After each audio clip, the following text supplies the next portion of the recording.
Jesus doing the hard. Let's talk about it. Jesus, coffee.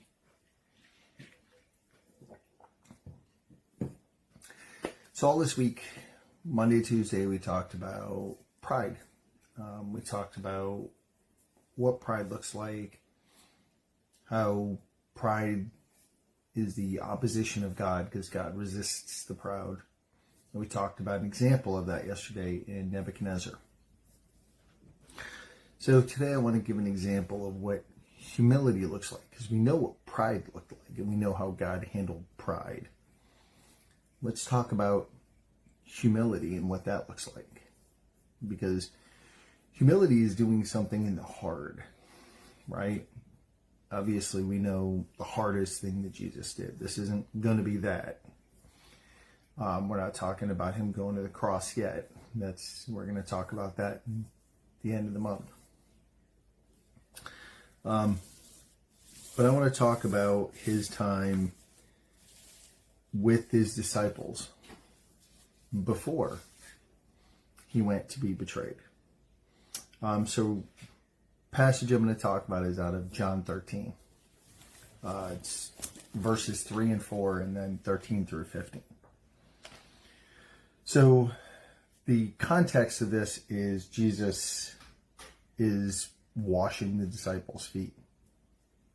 Right? So in the heart, right? Because their feet were dirty. They'd been traveling and their feet were dirty. So Jesus, in the heart, does what he needs to do. So kind of the context is, so supper being ended, the devil having already put in the heart of Judas Iscariot, Simon's son, to betray him. Jesus, knowing that the Father had given all things into his hand, and that he had come from God and was going to God. Good morning, my mermaid. Rose from supper and laid aside his garments, took a towel and girded himself.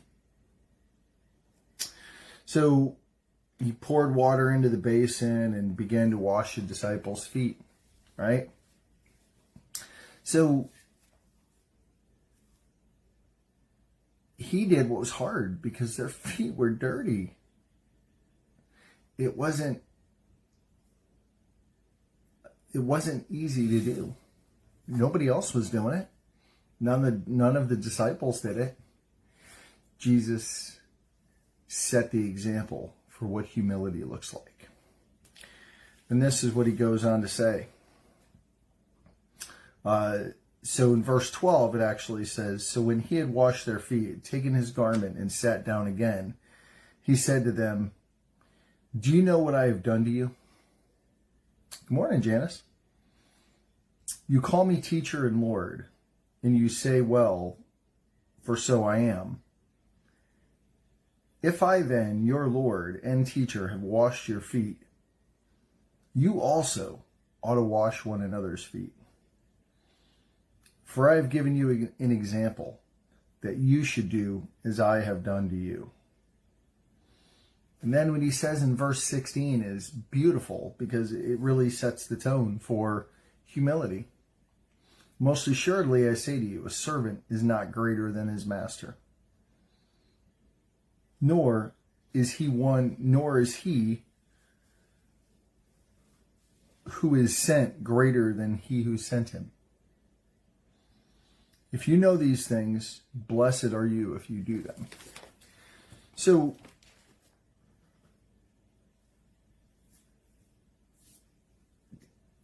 it's the first is last, last is first is last mentality. Right? Because it's humility. It's doing what's hard. It's doing what you think is less than you. Oh, I'm too good to do that. I'm too good to wash feet. Well, it's pride, right? Jesus is God incarnate.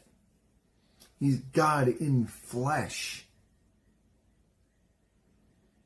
Yet he came down, humbled himself, and washed his servants' feet. And let me tell you, It wasn't like a night of foot washing at the church where everybody washes their feet before they come to church. No.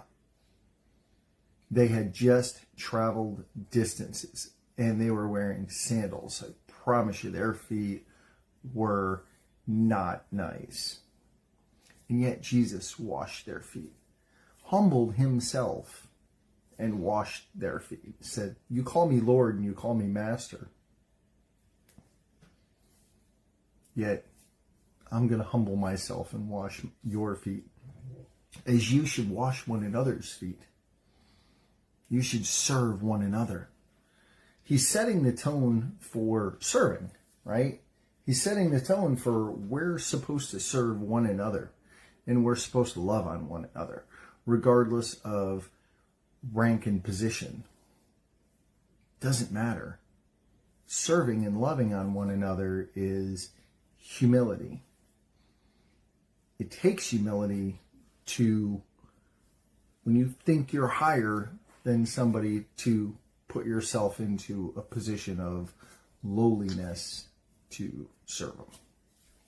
So, great example there. And we saw what God thought of Nebuchadnezzar, who was my kingdom, I did all of this, my royal palace, my kingdom, I did all of this. No. We saw what God thought of that. Send him to live out in the field for 7 years, chewing on some grass. Ultimate vegan for 7 years. So, yeah. So, that's doing what's needed to be done in the heart. So, and it's not always easy to humble yourself to do something. It's often very hard to do, which is why it takes humility to do it, because it's hard. You're not doing it in the easy. I love you guys.